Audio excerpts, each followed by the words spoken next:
মা আমাকে জড়িয়ে ধরে আমাকে কান্না করে উঠতেছিল, বাবা তোমাকে আমার দরকার নাই, আমার একটা ছেলেকে হারিয়েছি, তোমাকে হারালে আমি বাঁচবো না।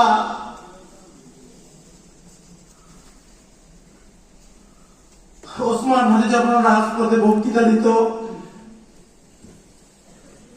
ফ্যাসিস্টদের চোখে চোখ রেখে শাহবাগে দাঁড়িয়ে নারায়ণ তাকবীর স্লোগান দিত,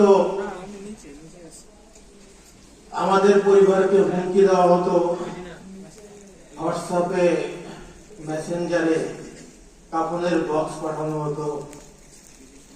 শুরুর দিকে ওসমান আমাদেরকে বলতো, পরিবারকে জানাতো, পরে আর এগুলো আমাদের সাথে শেয়ার করতো না। মা ভয় পাচ্ছেন, আমি ওসমান হাদির বিচার চেয়ে যদি আবার সোচ্চার হই, আবার যদি রাজপথে আন্দোলন করি, আমাকেও হত্যা করা হবে, সে তার দ্বিতীয় সন্তানকেও হারাবে। আমি আম্মাকে সকালে যখন বাসা থেকে বের হয়ে আসছি, একরকম না বলে আমি বের হয়ে আসছি। প্রিয় ভাইরা আমার, আমি ওসমান হাদির ভাই হিসেবে এখানে উপস্থিত হই নাই, আগে